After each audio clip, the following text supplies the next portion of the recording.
শ্রীকর্ণদিঘি উচ্চ বিদ্যালয়ের কারিগরি বিভাগ থেকে ২১ জন অনিয়মিত পরীক্ষার্থী এবার এসএসসি পরীক্ষায় অংশগ্রহণ করেন। তবে কোনো শিক্ষার্থীর কৃষি বিষয়ে পরীক্ষা ছিল না। সম্প্রতি এসএসসি পরীক্ষা ফলাফল প্রকাশের পরে জিতচন্দ্র মহন্তের ফলাফল শিটে কৃষি পরীক্ষায় ফেল করার বিষয়টি নজরে আসে। শুধু জিতচন্দ্র মহন্ত নয়, তার অন্যান্য সহপাঠীদের সাথেও ঘটেছে একই ঘটনা।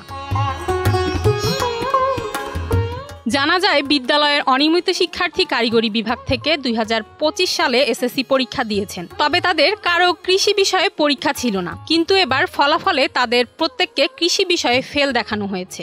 এ নিয়ে দুশ্চিন্তায় রয়েছেন শিক্ষার্থীরা। আমি ২০২৪ সালে কারিগরি শিক্ষা বোর্ড থেকে এসএসসি পরীক্ষা দিই। সেখানে আমার একটা সাবজেক্ট ফেল আসে, গণিত বিষয়ে। দীর্ঘ ১ বছর লেখাপড়া করার পর ২০২৫ সালে যখন এক্সামটা দিলাম, কিন্তু ফল প্রকাশের দিন যায় দেখতেছি হঠাৎ করে আমার ২ বিষয় ফেল আসছে।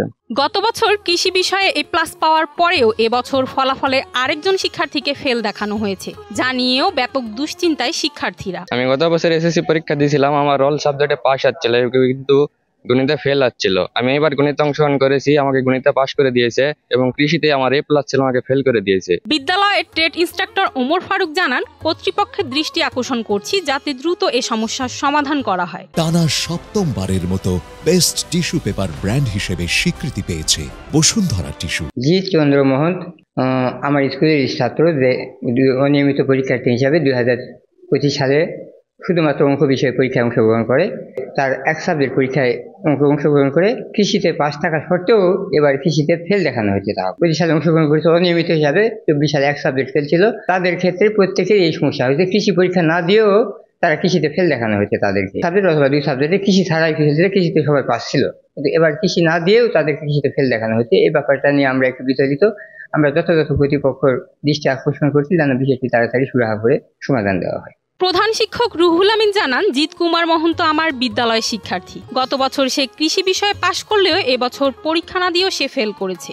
তার সাথে অন্যান্য শিক্ষার্থীরা এই সমস্যার সম্মুখীন হয়েছেন। আমি চাই বোর্ড কর্তৃপক্ষ যাতে দ্রুত এই সমস্যার সমাধান করেন। জিৎ কুমার মহন্তর ২৫ সালের এসএসসি পরীক্ষায় গণিত সাবজেক্টে ফেল করেছে, এবং গত বছরে সে কৃষিতে পাস ছিল। এবারও রেজাল্টে সে কৃষিতেও ফেল দেখাচ্ছে। এই ধরনের আরও শিক্ষার্থীগুলা সম্মুখীন হয়েছে এবং মিডিয়া প্রচার করা হয়েছে। এই জন্য আমি বোর্ড কর্তৃপক্ষের কাছে দৃষ্টি আকর্ষণ করছি, এর দ্রুত সমাধান হয়। তবে পরীক্ষার্থীদের এমন ফলের বিষয়ে অবগত নন বলে জানান উপজেলা মাধ্যমিক শিক্ষা কর্মকর্তা জাবেদ ইকবাল হাসান। আমি এখন বলতে পারবো না, কারণ আমি এইমাত্র জানলাম বিষয়টা, আমি এইমাত্র জানলাম। জানি তারপর বলছি। অভিভাবকরা বলছেন, কর্তৃপক্ষ যেন দ্রুত এ সমস্যার সমাধান করেন, যাতে করে শিক্ষার্থীরা তাদের কাঙ্ক্ষিত ফলাফল পেতে পারেন। সাদমান হাফিজ, শুভ এর পাঠানো তথ্য চিত্রের ডেস্ক রিপোর্ট, কালের কণ্ঠ।